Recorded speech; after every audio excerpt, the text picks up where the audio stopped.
You got it. All right.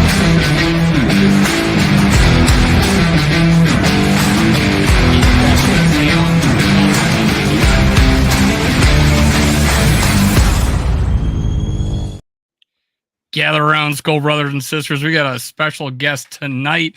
We got MC Rap from Purple Pocket Podcast. Yes, the Purple MLK himself, because he's bringing all the fans together.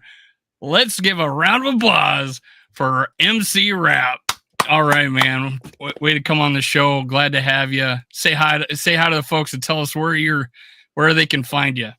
Hi, everybody. Yeah, man. It's RAP. Know what I'm saying? Y'all can find me at Purple Pocket Podcast on Twitter, Facebook, YouTube, TikTok, just everywhere, man. Purple Pocket Podcast. Appreciate y'all fellas having me on tonight, though, for real. This going to be fun. For sure. Rap is filling in tonight for Jamie, who is off on a skiing adventure in Denver, Colorado this weekend, or for the next couple of days here. So, yeah, Rap, for sure. Thanks for joining us here. Yeah. We got a lot to talk about tonight, boys. Mm-hmm. Yeah, we do. Are we gonna talk? Well, I'll let y'all tell me what we're gonna talk about. Actually, I'm the guest here. I'll just. Yeah, he's a special guest. He's not filling in. I'm the special guest. He's the man of honor. Hey, glad to have you, Dave Thibodeau. Way to bring on Skull. What's got up, Rap in the house tonight. He's getting the Skull experience. Yeah. So let's start with the topic of conversation this week so far. And that is, what level of pain severity is it, Rap, to watch Ed Donatell's defense? Is it 10, unable to move, or 0, no pain? 10. Somewhere in between. 10. What's 9 say? 9 is severe. My pain is all that I can think about. I can barely talk or move because of the pain. All right. What's 8 say? 8 is intense. My pain is so severe that it is hard to think of anything else. Talking and listening are difficult. I'll probably go with 8 then, honestly. All right. They do it. The only reason I'm gonna go with 8 is because sometimes they'll sprinkle in their little turnovers and stuff and make me feel a little better. For sure. And that's one thing. Like for me, it was probably around an 8 as well. And then I saw the transcript on Twitter of his press conference today, and it bumped it up to a 9, maybe a borderline 10 for me. So I want to get into that a little bit here. Coming from Kevin Seifert here. So, he started off talking about, he said, eventually we'll be there. We know what we're doing and how to do it, which to me is just such a bland, a bland start to how you want to talk about what your defense is doing. And then he goes into this. He said he wants to take some air out of the coverage, asked why players have played off so much. He said, we just want to be tighter. That's what we're looking for. Our players are doing what they're coached to do. So, and then I believe at some point in this first week, he said he thinks it's more execution than scheme. So if you think it's an issue with execution and not what you're doing, then, and yet you want to say that your players know what they have to do, then why is this happening? Where is the disconnect here? Yeah. And he said that this is what we were teaching too. Yeah. So I don't know. To me, when I read that section of his press conference, I just it was dumbfounding to me that I don't know. It's weird. It seems to me like there's some sort of disconnect. Like he's saying it's not scheme, it's execution, yet the players aren't executing it, but then he says they all know what to do. So I'm at a loss, guys. What do you guys think? Yeah, definitely. He's trying to blame somebody else except for himself because his job on the line. He out of there, man. At the end of the day, you're the coach, you need to take responsibility. Because at the end of the day, I have said before though, I don't think our personnel is the perfect situation for running the type of defense that he thinks we want to run. But, at the end of the day, man, he has to take the blame. He's the head coach, man. And this defense he's playing is horrible. For sure. And even kind of, and that, going into his next comment he made here as well, which is more Daniil Hunter oriented. He said, I think he's getting more comfortable every week. It'll take the whole year. Standing up and playing in our new base is a little bit different to him, which I see what he's saying. But I also remember someone pointed out that at the beginning of the season, he said it's going to take him a couple of months to get to that point where he's feeling more comfortable. Now he's saying it's going to take him the entire year. And that is kind of one of the things too. And I like how you mentioned that we probably don't have the right personnel to be playing in the 3-4 right away. I think maybe what you should have done, maybe he should have came in, Kevin O'Connell should have came in as well and done like a little, maybe not a full change, because as you said, the players don't fit the scheme. We have one player that played in a 3-4 base, and that's Zadarius Smith. So, just that full on change from the 4-3 to the 3-4. I don't know. Yeah. I think that was a little bit too much to ask of some of these players at this point. Would you guys agree with that? Yeah. Well, there's one thing. Kendricks played in college, but that was so long ago. Who knows if he still remembers it? But yeah, I agree with everything there, man. He's contradicting himself, and he's it's like, what is he gonna say, right? My defense sucks. I mean, he's basically going to give us platitudes saying that, hey, we just got to change a few things. It's right around the corner. We got it. And we played good for a little bit. We just need to get back to that. But yeah, to finally admit that I'm playing my guys way too far off the ball, but then to say that, hey, it's execution.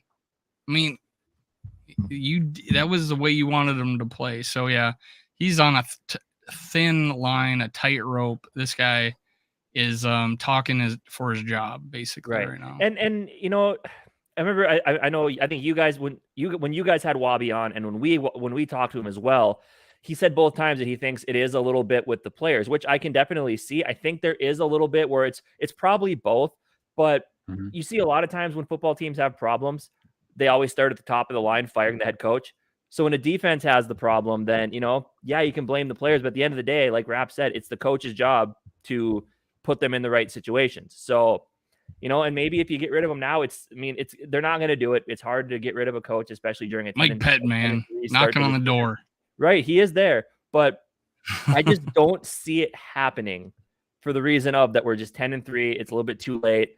But also, if it did happen, maybe it'd light the fire under the players' asses saying like, oh, shit, we better anybody can get cut, nobody's right? safe. Nobody's safe even in a 10-3 season. But something needs to change. And that's kind of why I'm really looking forward to this game. Now that you finally hear O'Connell and Donatel both saying like what we're doing just isn't working.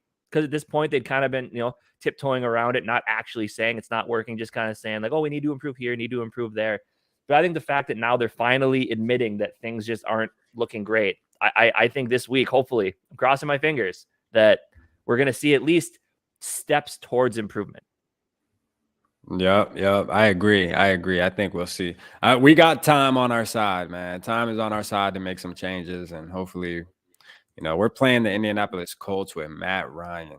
You feel me? Like, come on, man. We shouldn't. Matt Ryan shouldn't have a field day on us. That's all I'm gonna say. Yeah, and I think the key to it should be, with that team, if you can stop Jonathan Taylor and make them one-dimensional. And Matt Ryan's he's old. He's not going to be running around. He's going to be a statue. So if you can get pressure on him, which I think is the biggest thing, and that's, I think, something that I was watching Kevin O'Connell and PA talk on their X's and O's show. And he said, obviously, the pass rush is, kind of goes hand in hand with the coverage. And I mean, that's been an issue as well. I mean, obviously, Zadarius Smith has been slowed down by that knee injury the last few weeks, so he's not getting the same amount of pressure. Obviously, Daniil Hunter still isn't, as we talked about, still isn't perfectly adjusted to that role. Maybe you need to do something different with him. Who really knows what you're going to do there? But that is the most frustrating thing, is we cannot get any pressure. And we're one of the lowest blitzing teams in the league.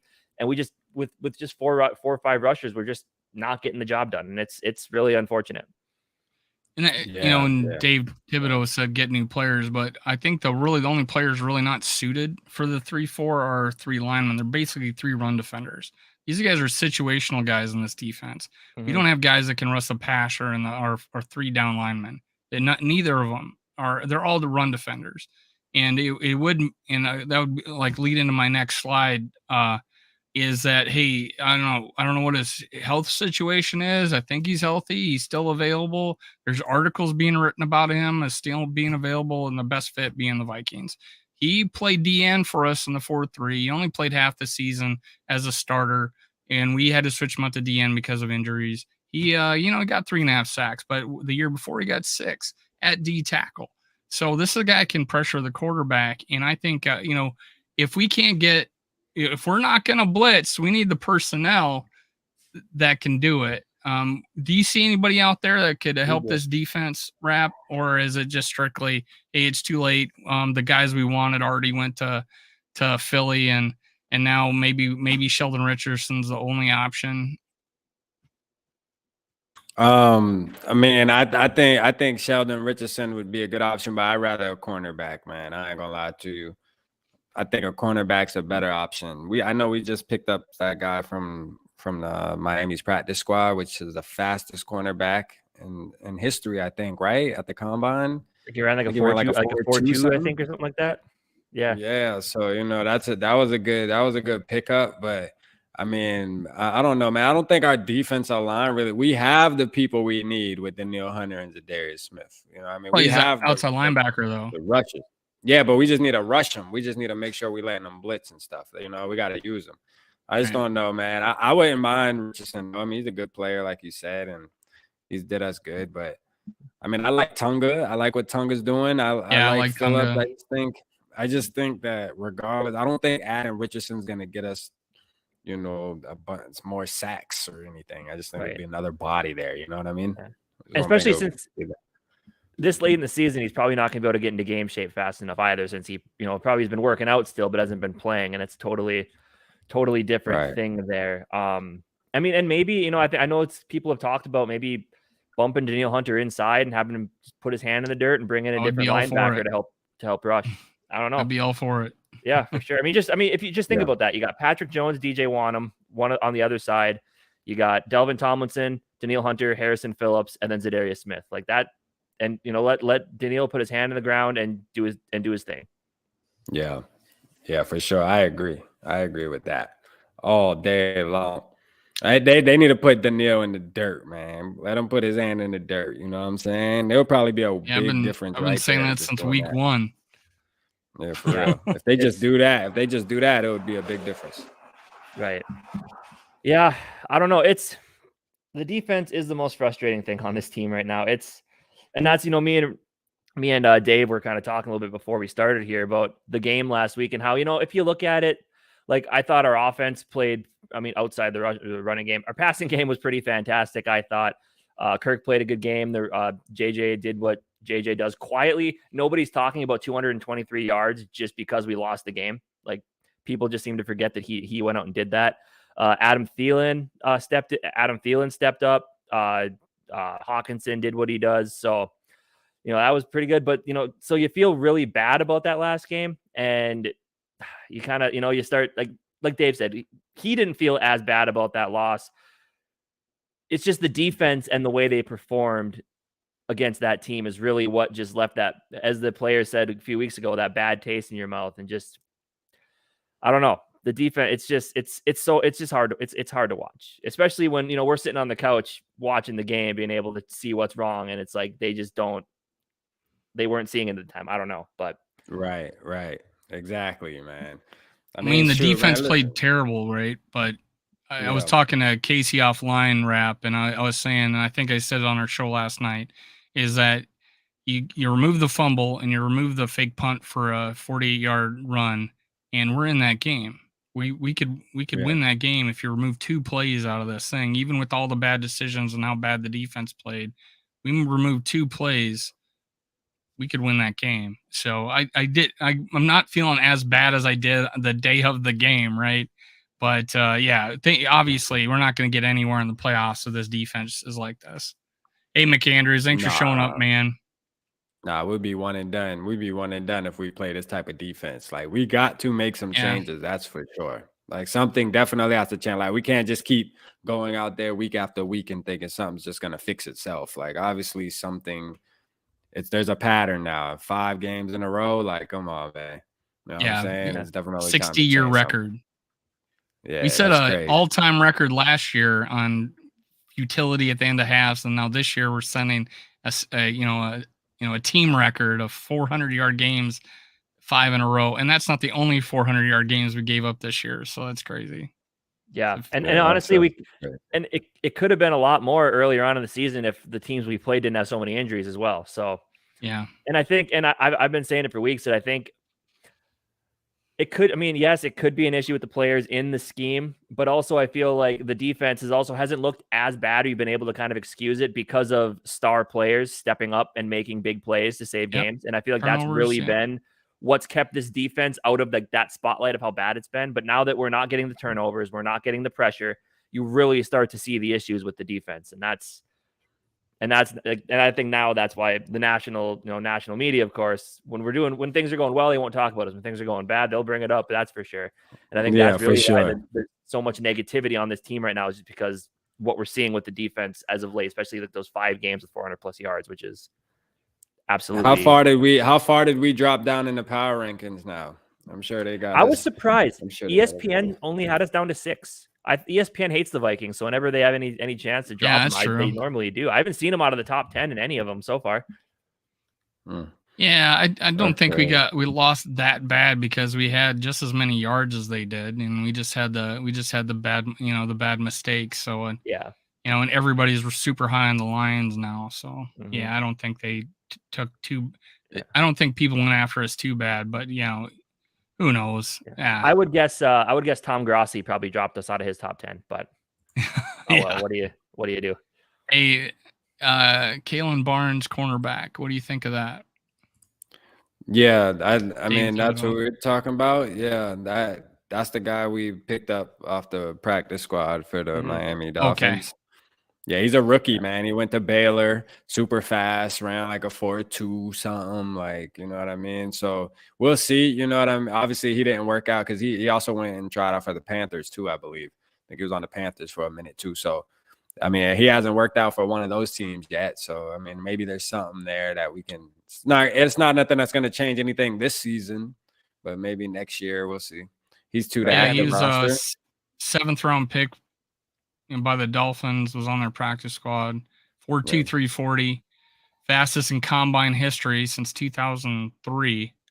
Darren Wolfson said the Vikings did look at him throughout the pre-draft process, so it was a guy that we looked at. Yeah, I think they said they talked to him or visited him or something in the pre-draft. So I mean, and as we've seen with the injuries in the cornerback room this year, you might as well get as many as you can, especially, I mean, obviously, like Rap said, it's not going to help us out much this year. He's probably a guy you're looking at for the next, a guy to develop if you can keep him around. So, and we've had special teams injuries. So, yeah, that is true.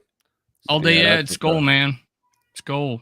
What's good, Ed? Now, Rap, thanks for sending me that picture.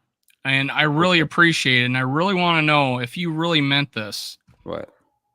Yeah, man, I do. I meant that, man. You do mean that? Oh, you shucks, made it look man. a little better. Dang, boy, your Photoshop game getting fire, boy. I gotta chill out. Well, it used to do with my finger, and now I actually pull.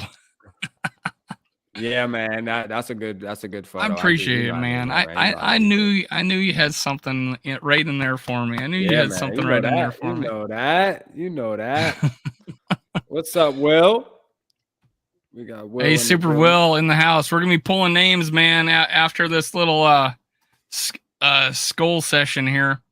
Now we got, we had a big discussion last night, and I'm not gonna go into details. No one needs to be arguing. Hopefully, Justin doesn't want to jump on this show.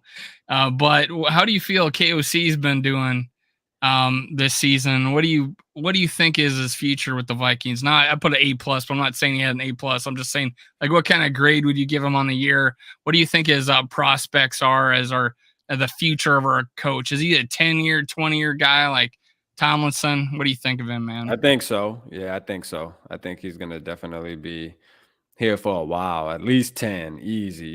He just has that charisma about him. You know what I mean? Like, regardless of what's going on with the defense, we're still 10-3 on his rookie season. You know what I mean?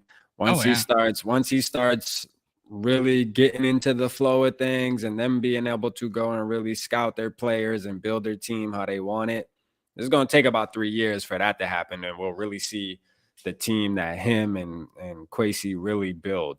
You know what I mean? Because right now they're just pretty much they got who they got. They got pretty much became the head coach and the GM, and there was players on the roster already that they had to work with, and they went and had their first draft, and it is what it is. But we'll see as a couple years down the road. I think he's gonna be with us for a while though, for sure. I give him an A, man, like for sure. I wouldn't argue giving him an A+ either. Being 10-3, why not? Shit. For expectations, I mean, expectations. Well, I just think, and a lot of people before the season, everybody last year said, if the Vikings won their 1-score games, they'd be 14-2 or whatever that record was. Yeah. But then like you look at it, and then a lot of people are saying like, is a new head coach coming in? Is he really going to be able to take that and just flip it around? Is he really going to take a team last year that won 8 games and turn them into a playoff team? And you really noticed last year, it was those end of 2-minute situations. And it was just a coach who knew how to lead. Like, I liked Mike Zimmer. I feel like he had certain leadership qualities, but his leadership qualities were for an older brand of football. I think Kevin O'Connell came in.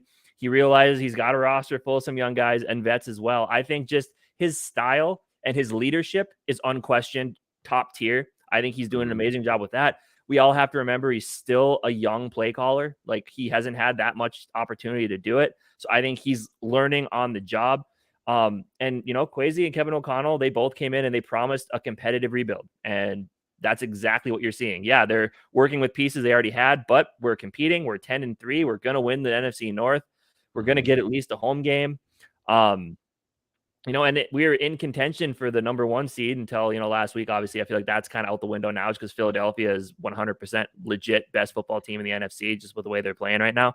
But yeah, I think what Kevin O'Connell's been able to do with this team that only won 8 games last year is pretty fantastic. And I think all it was just having the players buy into the system and have a coach that they felt wanted them to succeed. And if they didn't, wasn't going to do what Zimmer did and give them the cold shoulder or scowl them. Was just, going to be able to coach them up and help them. So I would give Kevin O'Connell the age just because I think that what he's got to learn in play calling, I think drops that down a little bit.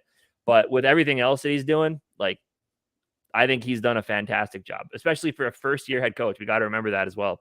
Yeah. Hey, to piggyback off of what Casey's saying, I know earlier in the season you had worried about Kevin O'Connell's play calling ability, and you thought maybe he should just be the head coach and leave the play calling to his offensive coordinator because right. I mean, he had experience too. What do you think? Is you still like a little nervous about it? I feel at times he's conservative, but I don't think he necessarily is where he should be giving up play calling duties. And I don't know if you still think that. So what are your thoughts on his play calling? Do you think he's going to be our play caller for good? Yeah, I think he will. I think he will because he'll, like Casey was saying, man, he still has learning and growing to do. We've seen him kind of late on making adjustments sometimes, like even last game, like when you continue to see that. I know it's good to try to get the run started, but once you're in the third quarter and you're seeing that you keep running into brick wall over and over again, at some point you got to just chill, man. At some point you got to chill, man. Stop trying to force it. You know what I mean? Like, your quarterback and your receiver are like pretty much JJ's catching like a 15-yard pass every single time. Why not just keep doing that? I don't get that, but it is what it is. You feel me? I think he's going to be calling plays for a long time. He's a smart dude. And it's hard. And honestly, it was tough to call plays when your center and your left guard were getting mauled. Yeah. Who would have thought? Kirk Cousins was getting beat up because of, Ed Ingram, who had been playing a decent in the past 2 games, got mauled in this last game, and so did Schlottman on a couple of plays. But Kirk was able to get the ball off to Justin, and Justin was able to adjust his route, catch the ball. So, yeah, it's tough to call plays when you're even at the 4-yard line with Dalvin Cook. I mean, freaking Schlottman and Ed Ingram got ate up, and they were right on. Not to give an excuse to Dalvin Cook from fumbling, but that play was not going anywhere because they were right in his face before our tight end could even get off the line. So yeah, I would give him an A myself. I think he's got plenty of potential. He needs to work on I think the running game, and I think his screen game is right now is subpar, but I think he's smart enough, and in an off season come back. It may be too late this season, but who knows? He might be able to come out with a better game plan on the running game or the screen game. Yeah, you mentioned that offensive line. If I had told you before the season started that week 15 you'd be begging for Garrett Bradbury to come back after missing a game, would you have believed me? Rap, did you think you'd be begging for Bradbury to come back? Nah. I mean, like, after about the 4th week, though, after about week 4, yeah, because he's been playing really good this season, and it's good. I'm happy. This is what we want. Like, we talk smack as content creators. That's what we do. If a player's not performing well, we're gonna talk about it. You know what I mean? hey, so we hope that they prove us wrong. That's the thing. A lot of times we want to be wrong when it's a negative statement. You know what I'm saying? It ain't like we're hoping to be bad. We won a Super Bowl. We know that Garrett Bradbury plays a big part in that. You know what I'm saying? So I'm glad he's playing good, man. He'll be back on Saturday, right? Is he good? I think he's been limited so far this week, but I think the hope is that keeping him limited will take care of those back spasms that he was having. So yeah, man. I hope we get him back, man. Because we're begging for him back. Come on back, Bradbury. Yeah, all day Ed mentions that more wide receiver jets and less screens. I think his jet, his wide receiver jet plays have been spectacular. Honestly, they've gotten us first downs, they've gotten us big plays. And all day Ed wants to get rid of both Eds. Ed wants to get rid of both Eds. I don't know. Ed Ingram's a rookie, and he has shown plenty of promise. So I don't know about that. But Bradbury, so glad to be wrong by McAndrews. So that's awesome. I'm glad too. I don't know how much he'll sign for, or what maybe a franchise tag would cost. Yeah. So I think putting a guy like a Bradbury on a franchise tag, if the market bears a $10 million or whatever the going rate for a center would, I don't know. But would I want to commit to Bradbury because we got one decent year out of him? We'll see. And then the Minnesota kid out of the Gophers, best center in the college football is coming out this year. So who knows? Who knows where we'll be? Yeah, he could be. And y'all know Dave ain't a big fan of you know what? Never mind. I ain't gonna do this on this show. Never mind. I forgot we're on the Skull Experience. Go ahead, man. Go ahead. I was just playing.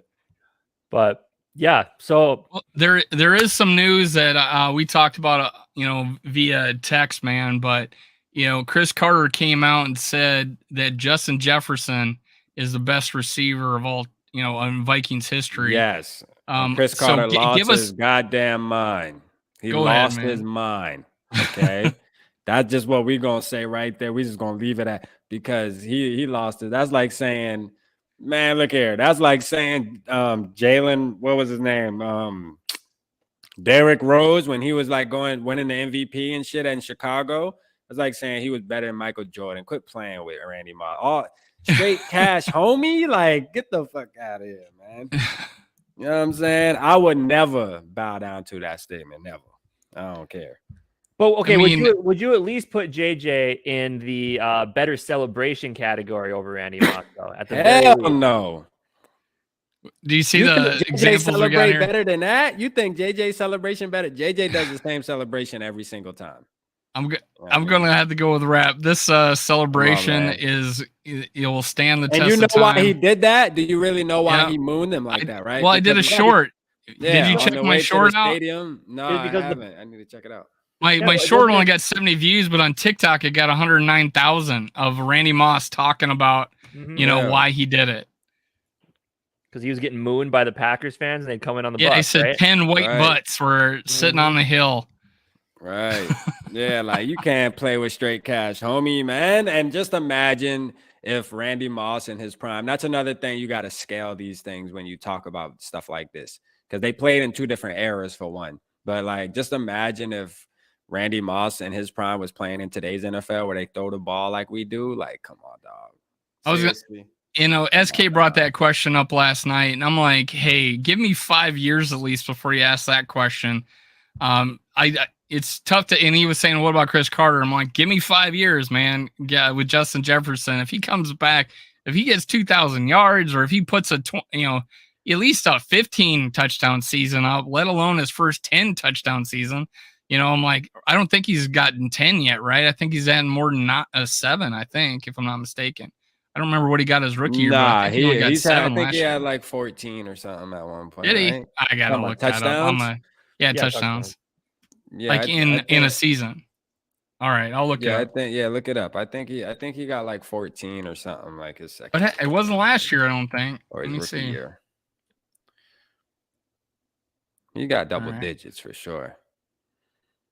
Probably not last year, but he definitely got double digits one of them years. He got 10 in 2021. So 7, 10, and 6. I had the years flipped around. I thought he had 7 in his second year. Yeah. But yeah, I mean, I Chris mean, Carter. let's be honest. Randy Moss. Randy Moss had 17 TDs, I think, was his best with the Vikings. He had 22 with the Patriots.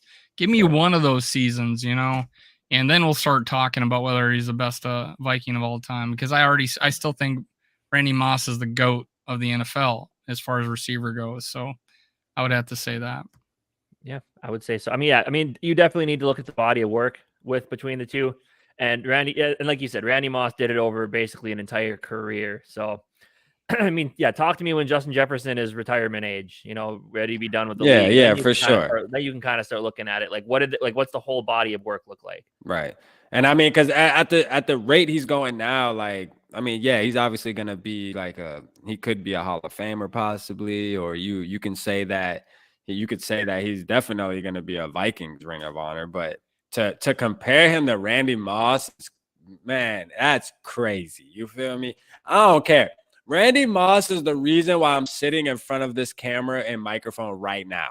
You feel me? Like, I don't care. I'm not. Which is a great segue. We're talking about two greats in the NFL, Justin Jefferson and Randy Moss. Now, out of these two greats on the airwaves, who do you think is going to have a better career or currently doing it better?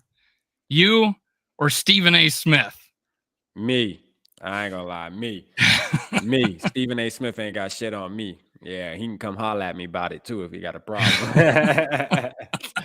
Hey, word. I like that. Look at my hat. I thought you were gonna compare me to Kurt with the hat, yo. That hat is gonna be in the YouTube Hall of Fame someday. Yeah. In the sports YouTuber wing of the YouTube Hall of Fame, if they have one someday. It's going to be there. I'll demolish Stephen A. Smith. He ain't got nothing on me. I think you probably know sports better than him. Nah, he pretty good. He pretty good at what he do. He pretty good. I like Stephen A. But he ain't got nothing on R.A.P.Z., man. I'm on his tails, man. For sure.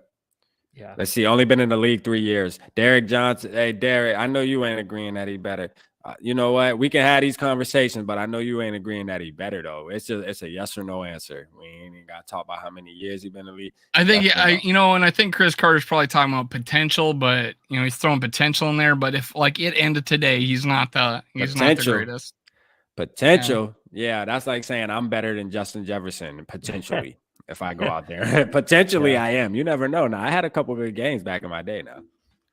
I think I could have made that catch. The catch. See the difference is this. Chris Carter said like, oh, Randy Moss didn't go into motion as much and all this. And like, NBA people weren't shooting threes as much as they shooting threes now in the NBA when Michael Jordan was playing. I mean, the game has changed. Kind of answer is that, Chris Carter? Come on, and you played alongside of him, man. That's what really got me disappointed. Even Chris Carter playing on side of Randy Moss should just never put anybody above him. You feel me? I don't care, even if deep down inside he thinks he's better. Don't never get on air and say nothing like that, man. That's like Scottie Pippen getting on air and saying LeBron better than Jordan, man. Quit playing with that man like that. Which I think he did, didn't he? Potentially, you are better. Yeah. You have to actually see potential, though, and we do see potential in Jefferson. We do see potential in Justin Jefferson because he's set already so many NFL and Viking records. Yeah. So I mean, if you're breaking the great, look, records, and this talk is not too down Justin Jefferson. We all know that Justin Jefferson is a legend, bro, already, and we want him to be the best ever. It's just come on, when you comparing him to Moss, no straight cash, homie, like get the fuck. We not gonna do. That's what we not gonna do. You feel me? That's what we not gonna do. You could compare him to anybody else, but we not gonna bring straight cash homie into the equation. Yeah, know what I'm saying. Sure. I mean, especially when it's not like Randy Moss is just like one of the greatest receivers in Vikings history. He's like one of the greatest receivers in history. Telling you, man. 84. I mean, come on, dog. Like he's on Michael Jordan. Like serious. Like he is the Vikings Michael Jordan. Come on, man. McAndrews just dissed Adrian Peterson. Says Super Will wouldn't fumble as much. Damn. AP did have a little bit of fumble problem, but there was a couple years there. He made up for it though with his yards and how strong he ran though. Yeah. Unfortunately, the only time it really hurt us was at the goal line against the Saints, man. That one hurt. Yep. 09 was the bad year for fumbling, and unfortunately, I got a little bit of news, guys. We're giving away the bobblehead. Why don't you put up give away that jersey? I thought you was gonna draw for that January jersey. 3rd, man. But January 3rd. You want your slides up, Dave? Yeah, just put them up, and then we'll just do that. What we Friends of doing? the channel, Purple and Gold for Days, Purple Pocket Podcast. Who we got rap on right now? GG Sports Podcast and Purple Code. Go subscribe to their channels, and subscribe, like, and comment on our channel.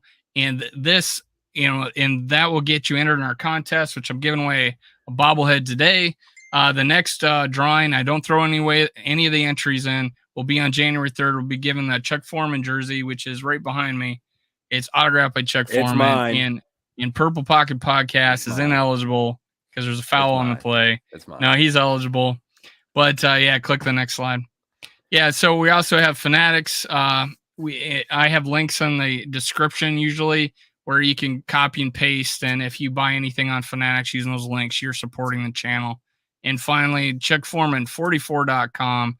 There's the bobblehead. There's the jersey. And he's going to come back on one of my shows in the next couple of weeks.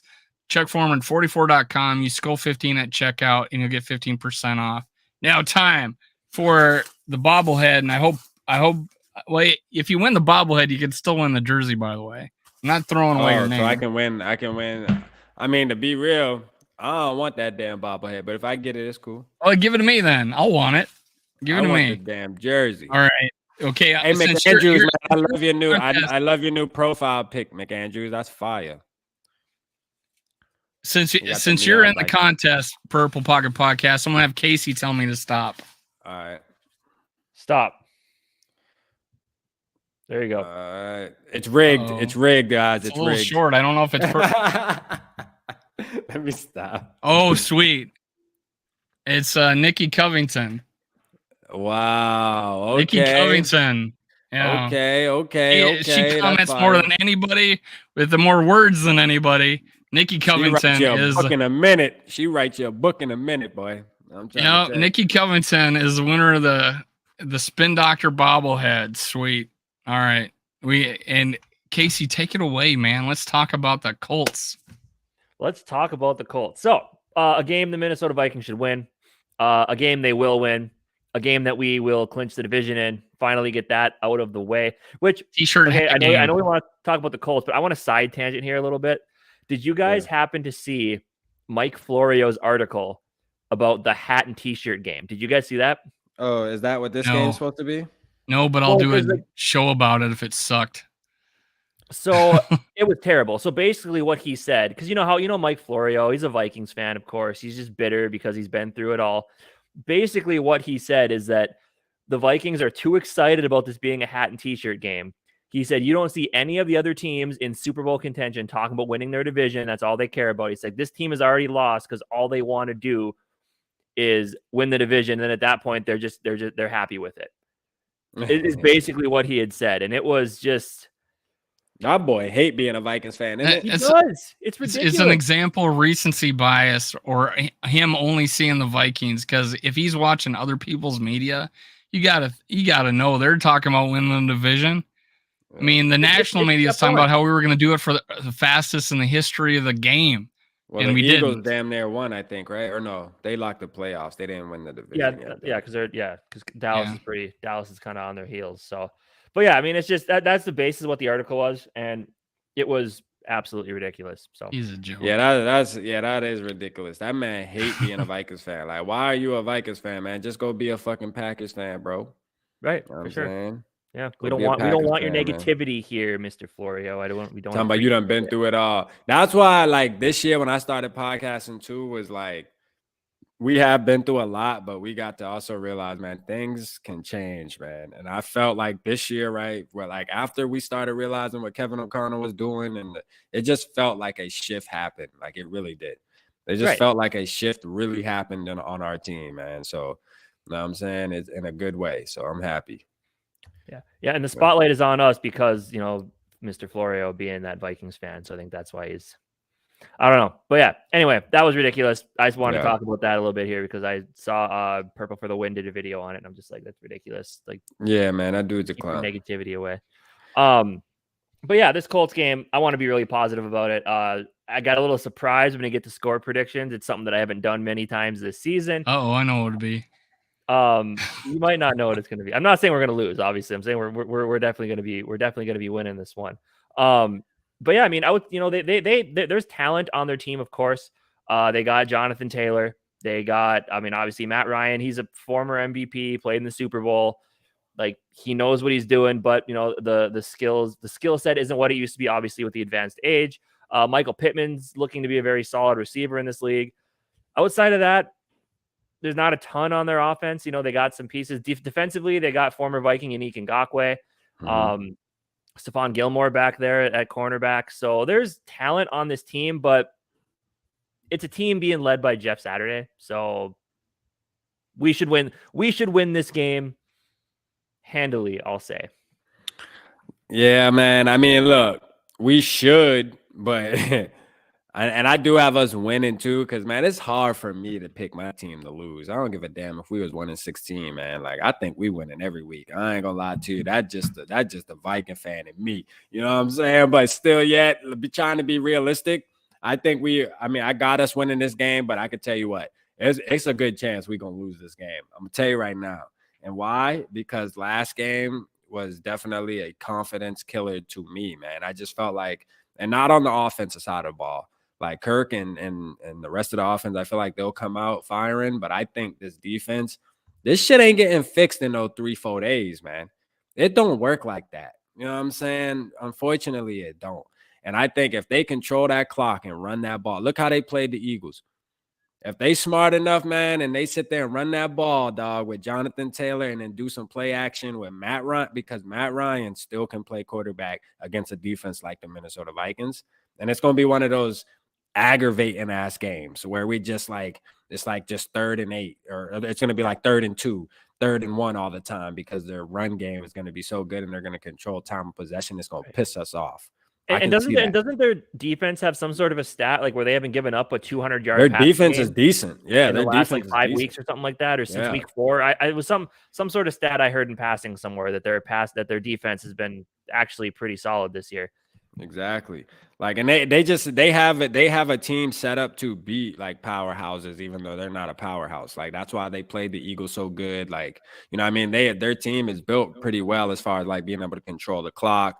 And then they got Matt Ryan that as long as he gets time, he'll be all right. And what do? We give quarterbacks all the time in the fucking world. You know what I mean? However much time you want, Matt. 3-yard halo. Yeah, however much time you want, Matt. You let us know how much time you need, all right? But I guess they have given up, I believe, 31 sacks this year as well. So there is get after potential. I mean, I know they have some studs along the offensive line, but this year they haven't been as good as in years past. Right. So, and that's really going to be the key. And like you said, Jonathan Taylor set up play action. That's why I think the key to this game is stopping the run game, which we've been pretty good at. I think we're allowing like under 4 yards a carry. Yeah. So that's really the key to this game is stop the run game, make them one-dimensional, do something with the pass rush, get pressure on Matt Ryan, make some mistakes, maybe take a couple sacks. That's really good. I think that's going to be the key to this game. And that's where you're going to see that hopefully little bit, at least defensive adjustments. Like you said, you're not going to improve the defense in 1 week, 4 days, whatever, but you hope to see the little bit, at least the adjustments that are going to be made on that defense from Donatello, O'Connell, whoever it may be. But that's the key. That's the key to winning this football game. And actually, our run defense hasn't been that bad. I know people really hard on the Lions game because we gave up 130 yards, but 48 of it came from a fake punt. Yeah. We would have held these guys to under 90 yards rushing. And that's 2 good running backs. And they were known for their rushing. So. Yeah, man. Hey, this should be the game where we win. Like, I know, and we always say this, man, but this should be the game for sure where we just win. You feel me? Like, we win. I don't want to hear none of this. How many times have we said that? Comeback shit. I don't want to see none of that, man. I don't want to. How many times we said that this year, man? Stomp on something. You know what I'm saying? For sure. Like, I just want to just stomp on them. You know what I mean? Like, just and those games, believe it or not, are kind of boring though. Like, we ask for those games, but games are boring when we're up like 21 in like the 3rd quarter, because then we just hand off over and over again. I'll take a boring game, man. But I mean, I'll take one after what we've been through this season or right now. You know what I mean? Like, I would take one. Like, just give us one, man, on a good old Saturday. Let's just get it done. Vikings football has been nothing short of entertaining, though. That's one thing. That's one thing you do got to give the team. It's made for quality television for not just Vikings fans, but the NFL in general. So, especially, I mean, obviously that Bills game, we were part of game of the year. So it's like every game makes your, if you're a football fan, you love it. If you're a Vikings fan, you say you hate it, but you secretly love it, mainly because we're winning. So, yeah, and this is really the key. Like, what makes it worse? All pass catchers are wide open. Hardly we contest. And that is true. So, and that was part of Donatel's comments today, is that he said, we're playing too soft. So hopefully, it's an easy fix. Ed, don't play so soft. Like, that's all it's going to take. Easy fix. Rush get a little bit of pressure on the passer. Like, it's not rocket science here, right? I mean, like I said, none of us are coaches, but we can all sit on the couch and you ain't even gotta be no coach to figure this out, man. That's what makes it even worse, though. You feel me? Like, that's what makes it worse, is that us as fans and things like that and content creators, like, we can figure this out. So how in the hell can't he figure it out? And then he, like, shout out Crown.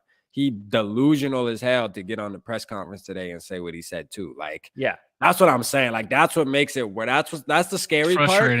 That's the frustrating part about Saturday, because I'm telling you, nothing is going to change. And for one, you can't fix something like that in 3 days anyway, 4 days, whatever the break was, Sunday. So what, 6 days? You're not fixing that like that anyway in those 6 days, man. You know what I mean? But we still have time, though, because there's still 4 weeks left, right? 4 or 5 weeks left. 4. So, I mean, time's still on our side. We just need to get to it this week. I don't see it happening this week, but maybe the following week, maybe it'll get put together and we can start not allowing quarterbacks to throw for 300 fucking yards every game. You know what I mean? For sure. And that press conference really was Donatel not taking any responsibility for what's going on. So, and that's why I agree with Crown's comment here. Yeah. That's 100% true. But I mean, that's the thing. And you got to go to the processes. We got to go to the processes. I don't know how many times he said that. Right. Yeah. I feel like he's one of those guys that he says a lot, and at the end of it, you're like, what did he say? He says a lot to say absolutely nothing. Exactly. He talks in circles, and it's all just like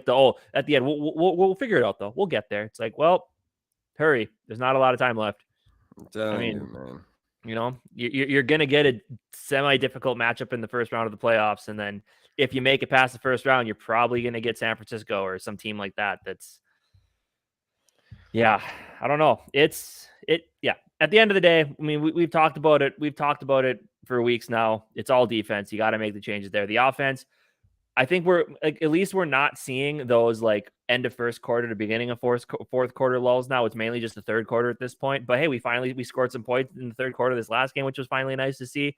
And all year long, people have been saying that, like, the offense will come around. Who knows about the defense? And that's showing right now. The offense is doing what the offense does with all the talent it has, and the defense has just been stagnant.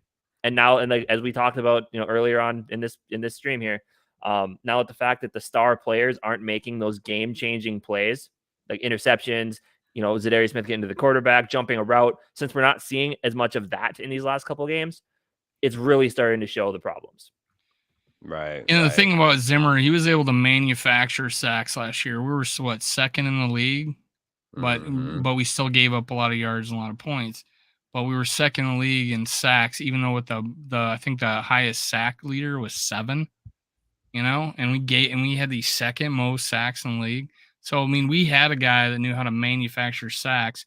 I mean, you'd think Donatel, we were doing it, but now we're not. And I think the whole defense is predicated on getting pressure on the quarterback, so the corners and the safeties do not have to cover as long as they've had to do. And we were going up against a statue in Jared Goff. We're going up against another statue in Matt Ryan. So let's do it. Let's just get after the quarterback and throw our chips on the table. Stop saving it. Stop saving it. And Rap talks all the time about confidence. Yep. Dave talked about, I'm glad y'all are so positive today. But like, here's the thing. Like, you're going to win the division, right? Like, there's no chance you don't. The Lions might win out, but the Vikings aren't going to lose out. They'll find a way to win at least one more game. So you're going to get the division. Second seed will be nice. But so, yeah, like Dave said, why not try something? Like, and if it doesn't work out, at least you can say you tried it, right? Like, why not try sending more pressure? Why not try playing a little tighter? And I think, Crown mentioned it in his last comment there. It's like takes energy out of the pass rush because they know that. It's like these guys can't rush the passer. They won't cover. So we just do these little short underneath routes when we're not running the football. And that's you nickel and dime them down the field till you get your big shot because it's going to happen eventually. We've seen it. We saw it happen twice last week. So, and so that's really what it all comes down to is just make the adjustments, try something you haven't tried yet, because what do you have to lose? You're going to win the division. So and I actually heard Rapp's father, Mackey Sr., say that, one of the things that happens is, I actually was on a show. It wasn't necessarily him, but one of the things that's happens when you do blitz or you show blitz is the quarterback's thinking, does my receiver know the hot route? Does he know that we're going to slide over here? All this shit's happen in his brain. And if they do bring pressure, now he's got to get rid of it quicker. Just mistakes happen. The good things could happen when Tom Brady and Peyton Manning made a living off of it, but other quarterbacks and Matt Ryan and maybe in his heyday, but mistakes happen, especially if you got a young guy or a rookie on the line or something. So just disguise pressures, come at, bring heat, just do something. I want to poke a stick at our defense, do something. And I think, it sounds like we're going to do it, right? Because everybody's talking about it. The coaches are talking about it. They're admitting to their faults. You give Donatell, he did say, we need to do this, and we're not doing it. So that's the first time I've actually heard him say that. So hopefully he's said, hey, I'm screwed. I just need to turn this around immediately. And hopefully he does it against this game, a game we're fully capable of winning. And we're getting up to the hour. We want to talk about, hey guys, give us your score predictions in the chat. Where do you think it's going to be? And Casey, what's your score prediction for this game? Can I guess something? Can I guess? Is it 2 scores? It is 2 scores. It's 27 to 17 is my score prediction for this game. I think we're going to see, like Rap said, you cannot perfectly fix the defense, but I think we're going to see the minor adjust. At least you're going to see strides towards trying to prove it.